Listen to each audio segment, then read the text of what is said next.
Hello and welcome to Q Today, our show for the 27th to the 29th. I'm Ron Campbell, one of your hosts for the show. Hi, and I'm Mitch Vick, the other host, sitting in for Alison Duddy. Yes, you have to sit in for her because she's in Thunder Bay, Ontario, I believe, doing some curling there for the National Wheelchair Curling Championship. We are expecting an email from her to outline how they're doing and so forth. That never came through, but she's supposed to be back here either Thursday or Friday, and I'm sure she'll fill us all in when she does the next one with you, because I'm going to take a sabbatical for a reason or two that remains with me. Well, I'm looking forward to teaming up with Alison, and it'll be good. Well, it'll be two good-looking people here instead of you and me.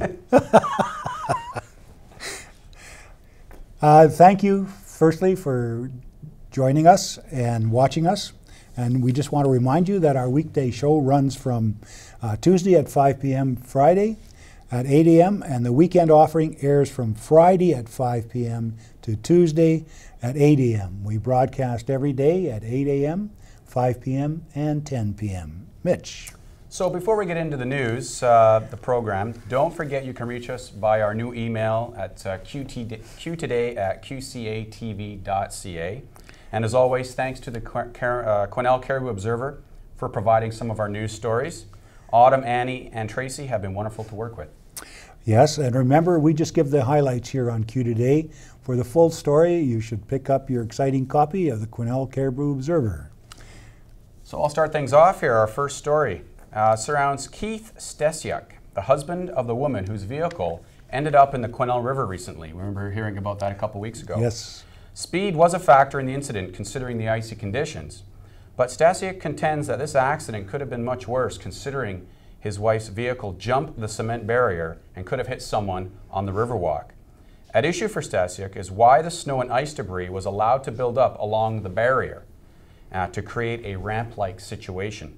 Cement barriers, as we know, are all along that area of the river, and it prevents vehicles and whatnot from jumping.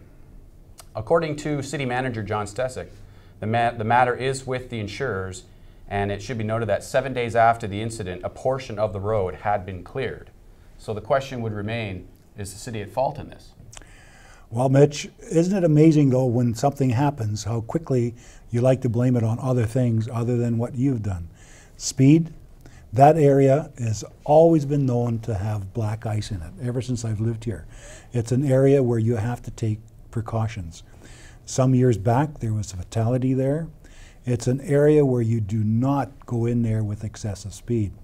And perhaps, if they hit the cement barrier, there may have been more damage to her vehicle and maybe to herself. So there's two sides of looking at this. I don't think that the city's at fault here. I think that that's been there all through the winter season, and there's maybe 100 or more cars go through there all winter long, and only one vehicle has ended up in the river. So, yeah, good point. And thankfully, she was fine. The only thing that was damaged was the railing and damage to her car. Yeah, and that's the main thing. She's well, and she's not in hospital and things like that. Yeah, so her husband was certainly, in the article, her husband was very thankful that there was no passerbys on the Riverwalk at the moment. So we're all thankful for that. Yeah, it still could have flipped even by hitting the concrete barrier, because the barrier is only about that big. Mm-hmm. So anyhow, there's always two sides to every story. And talking about two sides to a story, we know that Autumn from the Caribou Observer has been at the courthouse quite often. Defense attorneys were saying that their client, Gill and Van Dyke, that there was many reasons that they felt should have been brought up that weren't, such as there was no DNA that was brought forward in the trial. There was no discovery of or producing of the two weapons, the ball bat and the gun. And they went on to say they couldn't even verify whether or not the accused were at the cabin on September 5th. But all of that was for naught, because the jury found both of them, Clarence Gill and Bradley Van Dyke, guilty, and their sentencing hearing will be held on April the 10th. We'll be bringing you more on that because they were found guilty on all 4 charges. So you'll be talking about that, I'm sure, in the future. Yep. We'll follow up on Thursday, our next airing. One of the first things that Mary Sjostrom worked on when she was a councillor years ago was bringing the local government convention to Quesnel and help hosting it. Well, guess what? It'll be back next year. May 1st to May 3rd, 2013, elected officials representing the North Central region of BC will converge on Quesnel for the North Central Local Government Association. Mayor Sjostrom commented that the event is an incredible opportunity to showcase our community and highlight our tourism assets and community spirit. The NCLGA, an association of 40 local governments, includes municipalities, regional districts, and First Nations, is very excited to return to the Gold-Pan City, according to NCLGA President Art Kahn. It'll be a plus for Quesnel. It's always nice to show off our good city. And of course, being Dr. No, as long as it doesn't cost us too much money, it's fine. Well, from attending council meetings, I know normally they don't do cities so close together for this kind of event, but it's good to hear that we're able to get this approved for our city. I think it'd be a good little boost for some tourism in our community. Oh, I certainly think so.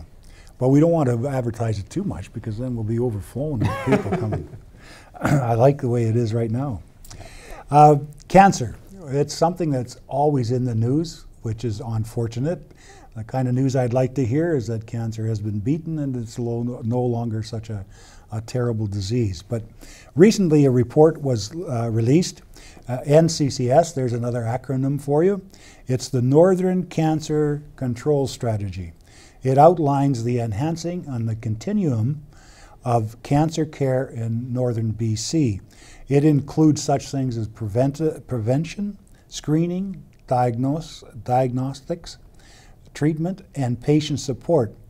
And in that regard, to assist in that way, some of the following renovations, or I should say initiatives, have been implemented.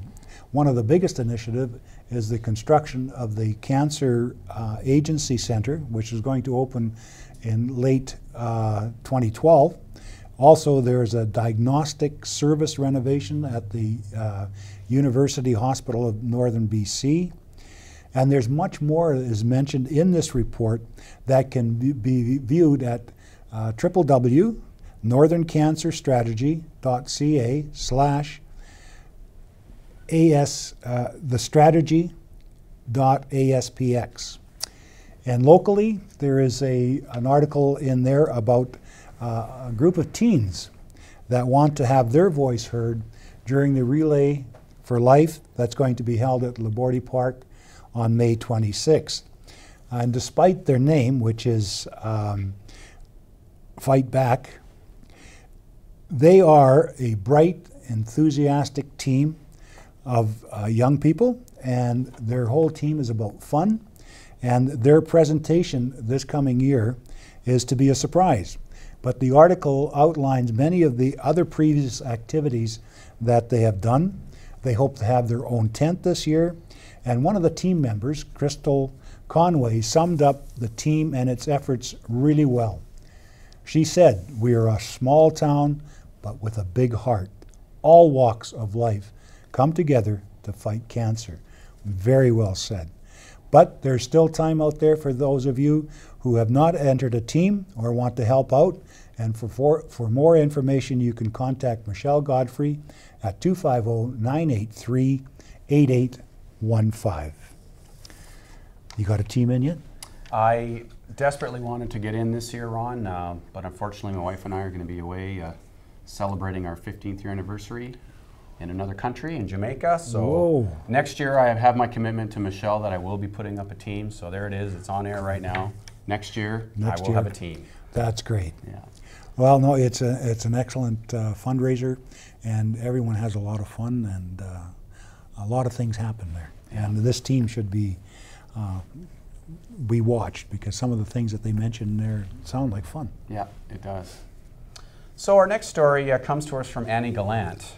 She brings us the story of Ed Zarek. In an interesting community profile here, Ed Zarek is passionate about the rich history of bush pilots and the need to tell their story. To that end, Zark has published a book about the OAC, or Ontario Central Airlines, the Kenora years, an account of how bush pilots opened up the beginnings of the Canadian aviation, beginning in 1947. 7 years of research went into this work, including many interviews with pilots, mechanics, managers, and dispatchers. Included in the works are 24 glossy pages of never-before published photos of aircraft of the era. Ed makes note that the book isn't just about planes and the beginnings of Canada's aviation history, but it is telling the story of the daring, resourceful, fearless bush pilots who made the history possible. And I can tell you, my dad worked for Air Canada for 25 years, took a lot of interest in the early beginnings of Air Canada, and showed me a lot of neat photos of aircraft used just in that company. And absolutely a compelling story of the daring endeavors of these bush pilots. Yes, at one time that was the only link that some of these out of the way areas had with the outside world. Yeah. And some of the exploits where they come in and land on a lake that's just turning to ice and so forth, and then come back out again and so forth. It's really interesting. Yeah. And one thing I picked up, 1947, I was only 7 years old. Can you imagine that? Yeah. I was once 7 years old. And I wanted to be a pilot at that time. But things changed. And the only thing I fly now are words. Yeah. And I have trouble with them sometimes too. So we'll post the website where you can take a look or get a copy of this book. It's the website we posted on your screen there, and we invite you all to try and check out that book.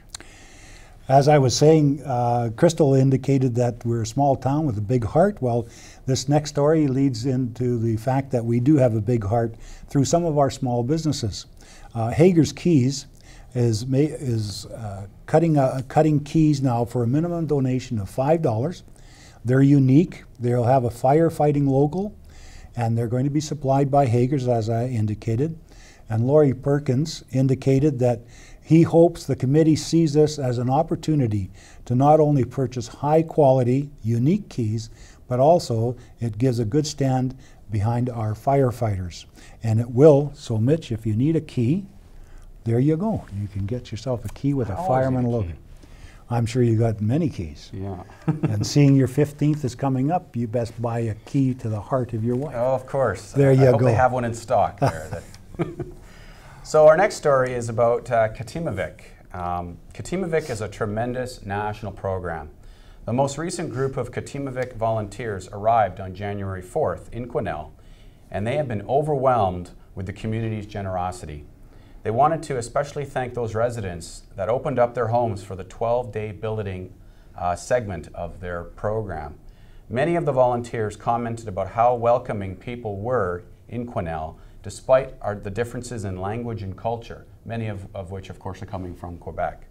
Katimavik would like to take the time to thank the community and invite everyone to their farewell party on March 23rd at 6 p.m. at the Quesnel Youth Soccer Association boardroom. When is that again? On March 23rd.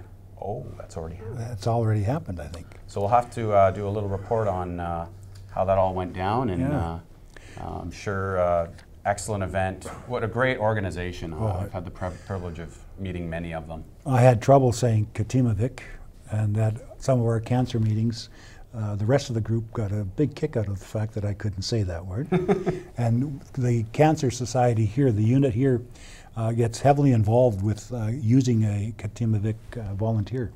And we had one this year, and we hope to have one next year. So it's a good thing to do, and it's a good thing to get involved in. Yeah, the volunteers, many of the students travel into my business, and they're just great kids, and so willing to give to a community where they don't have any roots. I think it's just phenomenal. It is, and to be away from home and stuff like that, and to be introduced to a different way of life here in Quesnel. It's a lot different than some of the places in Montreal that are so busy.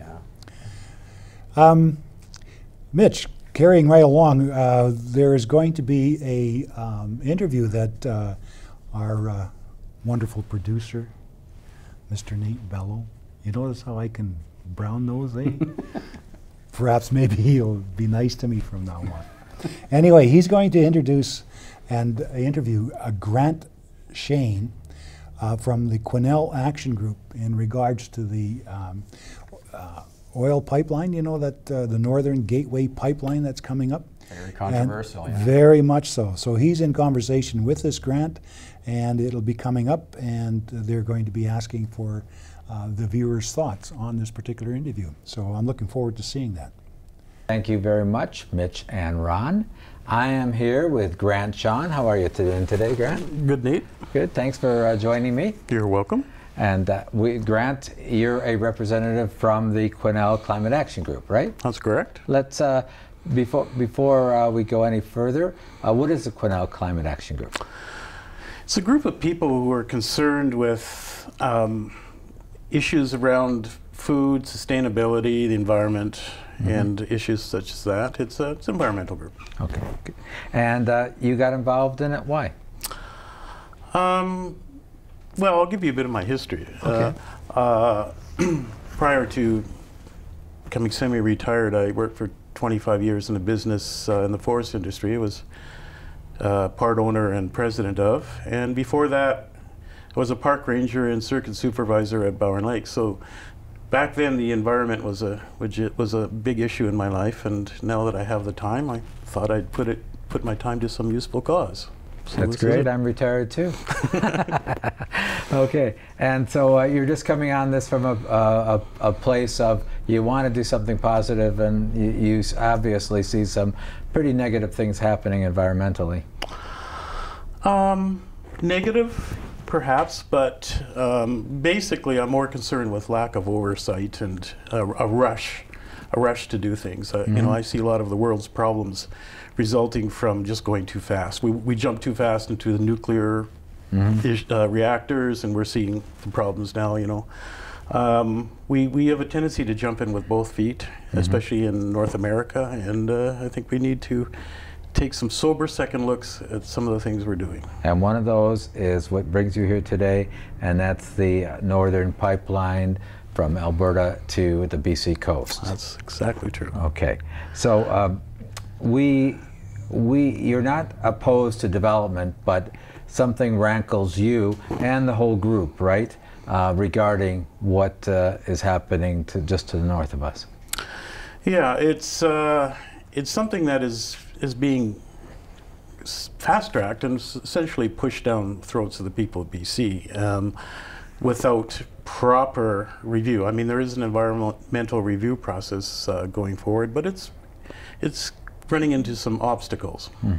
So we have the Quesnel Climate Action Group recently put out this media release. It actually opposes the Northern Pipeline. Yeah, it's actually a written presentation to the hearings. Okay. My brother's an intervener with oral status, and we've been working on it together for about a year and a half, and the committee decided to present a written submission to give weight to our opposition, and this is the result. Okay, so let's talk about that opposition and the reasons for it. Basically, you believe there is a major environmental risk to northern BC? Absolutely, absolutely. I don't know where to begin. There's probably 4 or 5 levels of issues. One would be the actual building of the pipeline. Another would be the potential of a spill and the consequences. Probably the most severe factor would be the transport along the coast, the northern coast, and the potential of an oil spill along the Exxon Valdez example. And finally, our kind of concern with the rush to develop the oil sands in Alberta, as opposed to doing it slowly and carefully. It just seems like it's the equivalent of West Fraser building a whole bunch of super mills to produce lumber, and then it's like, oh, well, let's build a railroad, and just pushing a railroad out instantly. I mean, no other business would work on that principle. And you know, you might know about this too, read about, I think it's Norway, where they discovered all this oil, but they decided right away to really develop it at a slower rate. Yes, interestingly enough, Britain has running out of their share of it. But Norway decided to do a slow approach, and they also took 50% of the revenues and put it into a trust fund. As a result, they're looking at generations of steady development, and so far they've had no environmental issues. Okay. So there are going to be benefits to this pipeline, aren't there? Well, you know, like what do you say to people? Say, what are you talking about? It's hundreds of thousands of jobs. It's going to make us all rich. Well, Enbridge states that the pipeline will bring $2.6 billion to BC over 30 years. Now, if you accept that, which I will, I can't possibly, you know, argue with it. Over 30 years, with one major spill, that would probably be eaten up. The Exxon Valdez disaster is, the costs are still coming in, and it's in 1992 dollars. I think it's sitting right now at 3.6 billion and climbing. So you know, it doesn't take much of an environmental issue to eat up $2.6 billion, and there aren't very many jobs. I mean, these are temporary jobs building the pipeline. Once it's in place, there won't be big economic benefit. A few people at the port in Kitimat. Okay. So, and if there's a spill, of course, tourism would be on the chopping block, or? Well, I think tourism is on the chopping block long before a spill. I think we're getting a bit of a black eye in Canada. I mean, we used to be at the forefront of being environmentally conscious, and now we're basically at the bottom in terms of the Western industrialized nations. And this is a further black eye, especially the fact that there's some criticisms about even the environmental process itself. Okay, let's talk about the environmental process. I think that, you know, there have been some studies that the companies have brought out that show that they're going to mitigate any damage. Well, a lot of the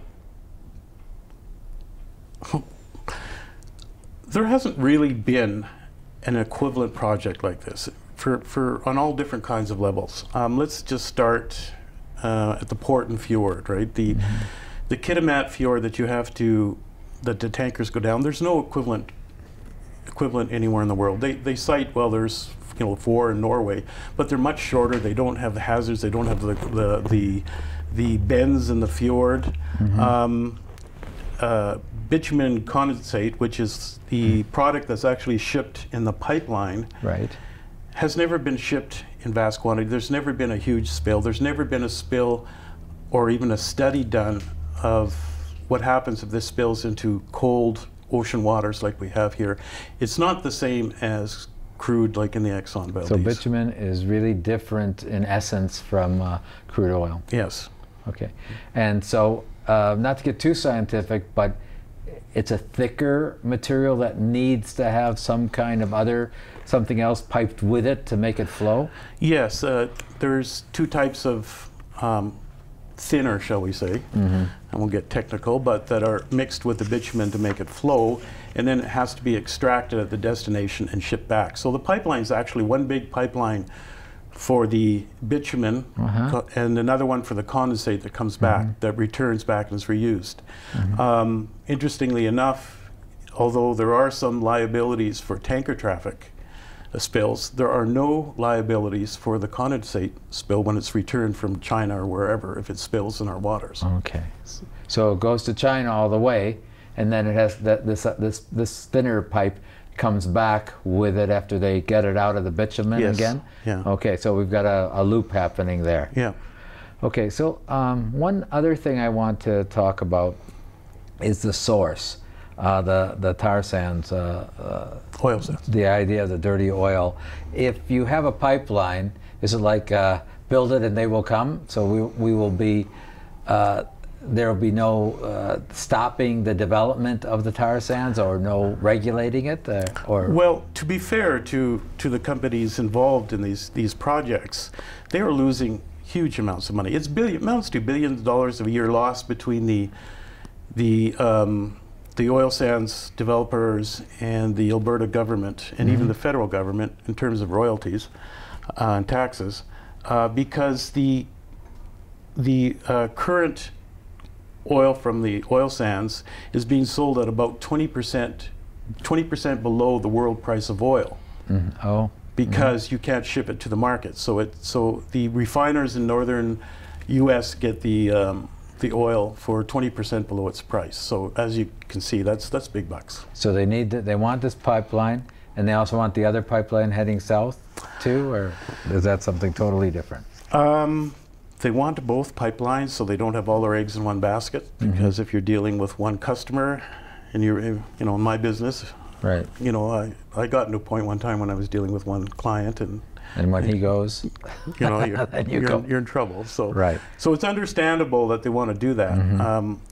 The point is, this should have been done years ago, properly and more slowly, and with proper reviews. Okay.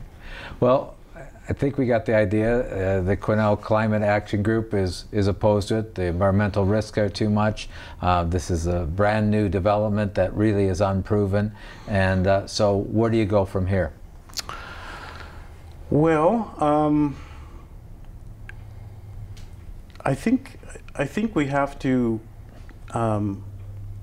try and salvage this environmental review process, so that we can go forward for some sort of any kind of long-term development, so that there's more confidence in the community. I mean, there's a lot of radicalism springing up as a result of this, and there have been things done like legislation proposed by the MP from Fort McMurray area, Brian Jean, I think his name is, to prevent foreign funding of environmental groups and native groups in Canada. Except on the other side, the funding you see at the ads promoting all this is funded by these big multinational corporations, which is foreign money. So, there needs to be a balance, and to be fair, there's been significant shall we say, bolstering of the review process. There are now 4,200 interveners, and that's a lot. And they've had to cut it back to 10 minutes, the oral presentations, because of that. And the criticism is there's too much foreign involvement. Well, it's still 78% from BC. Okay. The federal government, our current federal government, would have you believe that it's all done by Hollywood actors and things like that, but it isn't. It's 78% BC. Okay, one last question, and that is, why should we care in Quesnel? This is to the north of us. It doesn't come down here. Should our city council care, or what? Well, you should care on multiple fronts. The Climate Action Group is very concerned with food and water and climate. The salmon fisheries, which are threatened by any kind of spill, whether it be in the ocean or the pipeline, would affect food sources. Fresh water is invaluable. I mean, The Economist magazine did a whole spread on a watershed and tried to estimate the value of a pristine watershed in dollar values, and they said it was not calculable. And so that will affect us, but also the perception of BC, the most beautiful place on earth kind of thing, is being severely damaged by what's going on here, and it's going to affect tourism, and we have a lot of tourism going through here, and the benefit for Quesnel in northern BC is negligible, really. Anything else you want to add? Well, I guess basically to capsulate this into that, this is an experiment. A lot of these technologies haven't been tried on large scales, and there hasn't been tanker traffic of this sort. There haven't been pipelines built on this kind of geology, which is earthquake sensitive and there's prone to slides. If you've driven to Prince Rupert or Kitimat, you see the road slides all the time. So this is a big experiment, and I don't think we should be experimenting, on a big trial. We should do maybe a little run somewhere. They should slow down and do this properly. Okay, I get that. That's the message. You're not against development, but let's do something right. Yes. Okay. Well, Grant, thanks very much for being with me today. Thank you, Dean. Really appreciate it. Maybe we'll come back with some other things. Anytime. We're having Lori on next week, or in the next few episodes, Lori Carafell, to talk about other things that the Climate Change Group does. So we'll talk more. Thank you. Okay. Okay, back to you, Mitch and Ron. Well, thank you for that. So everyone may know this is the last week for residents of the community to get their Lions questionnaire back to either the Caribou Observer or KMAX. Again, this is a last chance. If you'd like to be sent a copy of the long survey, I can certainly get one out to you. My email address is on the bottom of your screen, mitchellsvick@telus.net. If you do happen to have any surveys that are just being finished up now, we do have till the end of March to get these surveys back to us. And I believe the last time you saw it in the paper was last Friday. But I encourage everyone, please have your say. Tell us what you think. Where should the Lions Club be putting some energy into serving a need in this community? Yeah. And it's nice that a club takes this opportunity to get input from people outside the club. Because a lot of times when you're within a club, you can't see the trees for the forest. And getting outside information may open up some doors that you haven't seen before. That's what we're hoping for, another perspective on the big picture. Exactly. Yeah. And if you get that old age home that I can move into built within the next couple of years, I'll fill out any form you want. Seen it a couple times, I have. Yeah.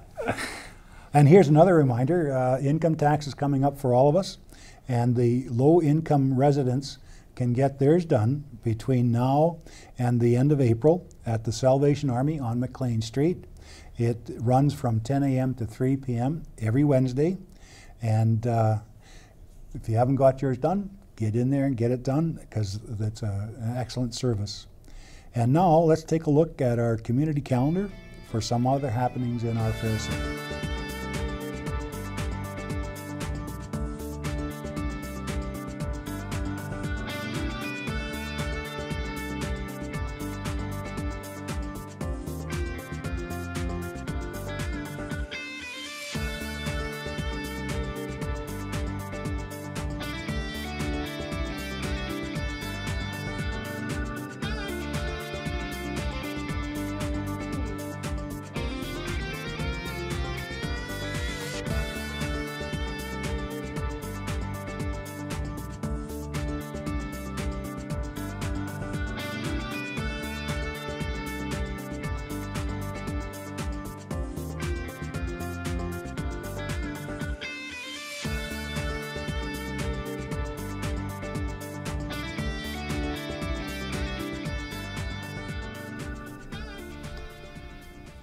All right, lots going on as usual. And Ron, are you ready to rumble? I am shortly, but there is one thing. I don't know if it's on the community calendar or not, but I was reading it in the paper.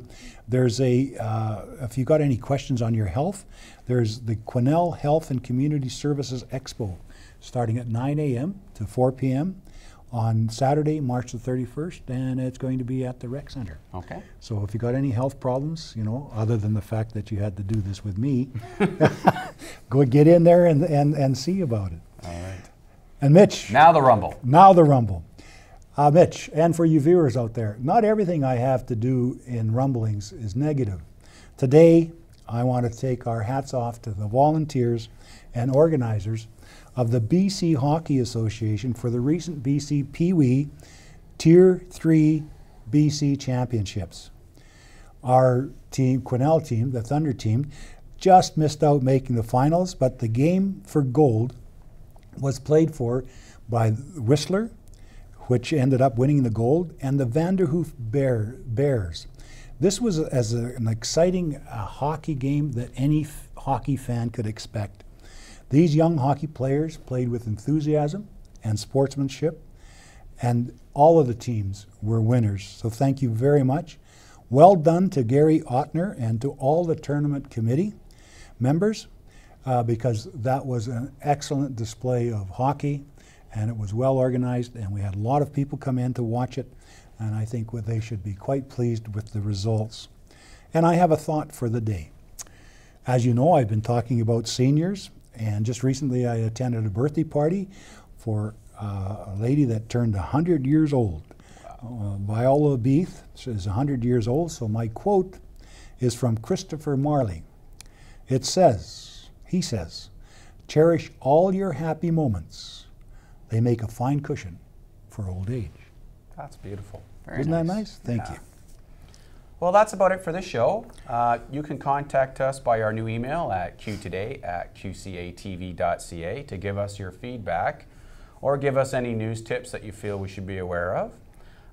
If you'd like to be a sponsor or volunteer, also drop us an email at that same address, or you can call Nate at 992-3650, or call the station and leave a message for John McKenzie at 992-8363.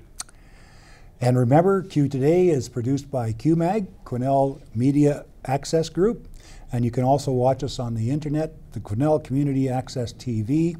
The website is www.qcatv.ca and is run by our colleague, Etta D'Souza. And thank you for watching. Remember, our purpose is to get a conversation going for Quesnel, by Quesnel. Bye for now. And another wrap.